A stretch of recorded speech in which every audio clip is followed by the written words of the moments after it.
دیور ہر رات میرے سرہانے کے نیچے 1000 روپیہ رکھ جاتا. شوہر کو بتاتی تو کہتا تم آم کھاؤ، پیڑ مت گنو. میں بھی بھولی بن کر پیسے رکھ لیتی. مگر ایک روز دیور تکیے کے نیچے 10,000 رکھ گیا. میرا ماتھا ٹھنکا مگر شوہر کو کچھ نہ بتایا. تھوڑی دیر بعد کروٹ لی تو میرے ہوش اڑ گئے. دیور بیڈ پر لیٹا. میرا دیور میرے شوہر سے بس 1 ہی سال چھوٹا تھا، لیکن اس کی حرکتیں بڑی ہی مشکوک قسم کی تھیں. میری شادی کو بس چند ماہ ہی گزرے تھے، لیکن میں اپنے دیور کی اس قسم کی مشکوک حرکتوں سے پریشان ہو گئی تھی. شوہر گھر سے صبح دفتر کے لیے نکل جاتا اور شام کو ہی واپس لوٹتا. گھر میں ساس تھی نہیں، بس ایک نند تھی جس کی منگنی ہو چکی تھی، اور ایک دیور تھا جو دکھنے میں تو بظاہر ٹھیک ٹھاک ہٹا کٹا تھا، لیکن کام کاج کوئی نہیں کرتا تھا. پورا دن گھر پر ہی رہتا تھا. مجھے تو لگا تھا کہ شادی کے بعد میری نند میرے ساتھ بہنوں والا رویہ اختیار کرے گی، کیونکہ وہ بھی بنا ماں باپ کی بچی ہے. میں اس کے ساتھ محبت اور دوستانہ سلوک رکھوں گی تو وہ بھی میرے ساتھ ایسا ہی کرے گی. لیکن یہ میری بہت بڑی غلط فہمی تھی. میری نند ہر وقت چپ چپ سی رہتی تھی. میں بات کرتی تو یوں چونک جاتی جیسے کسی گہری سوچ میں گم ہو. میں پوچھتی کہ تم کیا سوچ رہی تھی تو کہنے لگتی کچھ نہیں، بس تم اپنے کام سے کام رکھا کرو. مجھے زیادہ باتیں کرنا پسند نہیں ہے. نند کے اس طرح کے رویے سے میں بہت مایوس ہوئی تھی، اور دیور تو مجھے ویسے بھی کچھ ٹھیک نہیں لگتا تھا. ہر وقت مجھے عجیب عجیب نظروں سے دیکھتا رہتا تھا. اسی لیے اس سے بات کرنے سے میں خود بھی کتراتی تھی. وہ شخص نہایت ہی عجیب و غریب قسم کا شخص تھا. زیادہ وقت اپنے کمرے میں گزارتا ہے، لیکن جب بھی میں کچن میں کام کر رہی ہوتی ہوں، اچانک وہ بغیر چاپ پاؤں وہ کچن میں آ کے میرے پیچھے کھڑا ہو جاتا. ایک بار کھانا بنا رہی تھی. میری نند کسی کام کو بھی ہاتھ نہیں لگاتی تھی، اسی لیے سارا کام میرے سر پر ہی تھا. میں کچن میں کھانا بنا رہی تھی کہ مجھے یوں محسوس ہوا جیسے میرے بالکل پیچھے کوئی کھڑا ہے. جیسے ہی میں نے پیچھے پلٹ کر دیکھا تو میرے ہوش اڑ کے رہ گئے. وہ بالکل میرے پیچھے کھڑا تھا. میں ایک دم پیچھے ہٹی اور شیلف کے ساتھ جا کر لگ گئی. اس وقت کچن میں میری اور میرے دیور کے علاوہ اور کوئی نہ تھا. بجائے وہ کچن سے باہر جاتا مجھے دیکھ کر مسکرانے لگا. کہنے لگا بھابھی کچھ اور چاہیے تو مجھ سے کہہ دینا، شرمانا مت. یہ کہہ کر کچن سے باہر چلا گیا. میں نے اپنا رکا ہوا سانس بحال کیا تھا. مجھے اپنے دیور کی حرکت بہت ہی بری لگی تھی. میں نے سوچا کہ اپنے شوہر سے اس کی شکایت لگاؤں گی. بھلا یہ بھی کوئی بات ہوئی؟ کچن میں اس کا بھلا کیا کام تھا؟ گھر بیٹھا بیٹھا اس نے ایسا کیا کرنا تھا جو مجھ سے یہ بات کہہ رہا تھا؟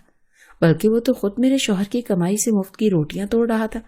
لیکن مجھے حیرت اپنے میاں پر ہوئی تھی. رات کو جب کھانا کھانے کے بعد ہم کمرے میں آئے تو میں نے کہا اجاز مجھے سلمان کی بات بالکل بھی اچھی نہیں لگی. میں نے اس کو سلمان کی ساری حرکت بتا دی تو وہ کہنے لگا تم غلط سوچ رہی ہو. اگر اس نے تمہیں یہ کہا ہے تو تمہیں اس کی بات مان لینی چاہیے. جس چیز کی بھی ضرورت ہو تو سلمان کو کہو تو وہ تمہیں لا دیا کرے گا. اس میں برا منانے والی تو کوئی بات نہیں ہے. لیکن اگلے روز جو کچھ بھی میرے ساتھ ہوا وہ بہت عجیب تھا. اجاز کو اپنے کام کے سلسلے میں اکثر شہر سے باہر جانا پڑتا تھا اور میری نند اپنے کمرے میں ہر وقت رہتی تھی. شروع میں جب اجاز شہر گیا تو میں نے اپنی نند سے کہا کہ وہ میرے ساتھ سو جایا کرے، لیکن میری نند نے تو مجھے کھرا سا جواب دے دیا. میں تو اس کی بد مزاجی سے بے حد پریشان تھی. رات کو میں اپنے کمرے میں آ کر لیٹ کے سو گئی. میں نیند کی کچی تھی. گہری نیند میں بھی آہٹوں کی آواز مجھے سنائی دی جاتی تھی یا میں ذہنی طور پر جاگی ہوئی ہوتی تھی. اب بھی ایسی ہی کیفیت میں تھی جب مجھے لگا جیسے میرے کمرے کا دروازہ بڑے دھیرے سے کھلا اور قدموں کی چاپ میرے قریب آئی ہو. میں نیند کی غنودگی میں تھی، اسی لیے میں نے آنکھیں نہیں کھولی، لیکن مجھے یوں لگا جیسے میرے تکیے کے نیچے کسی نے ہاتھ دیا ہو. اس کے بعد کوئی چپکے سے میرے کمرے سے واپس چلا گیا. دروازہ بند ہونے کی آواز یکدم میری آنکھ کھلی تھی. میں نے دیکھا تھا دروازہ بند تھا، لیکن میں اس وقت نیند کی غنودگی میں تھی. شاید یہ میرا کوئی وہم ہوگا. جب صبح میری آنکھ کھلی اور میں اپنے بیڈ کی چادر بچھانے کے لیے تکیہ اٹھانے لگی تو تکیے کے نیچے سے مجھے 1000 کا نوٹ ملا. یہ دیکھ کر مجھے رات کا سارا واقعہ یاد آنے لگا. مجھے تم اپنے دیور پر جتنا بھی غصہ آتا اتنا کم تھا. ظاہر ہے میری نند میرے کمرے میں آنے کو تیار نہیں ہوتی تھی، نہ ہی یہ بات کرتی تھی. اس کی ایک اپنی ہی دنیا تھی جس میں وہ مگن رہتی تھی. اس کی منگنی اس کے کزن سے ہوئی تھی جو کہ دبئی میں تھا، اور زیادہ تر وقت اسی سے فون پر باتوں میں گزار دیتی تھی. تو ظاہر ہے یہ کام یقیناً میرے دیور کا ہی ہوگا. وہ ہوتا کون تھا رات کے اس پہر میرے کمرے میں آنے والا؟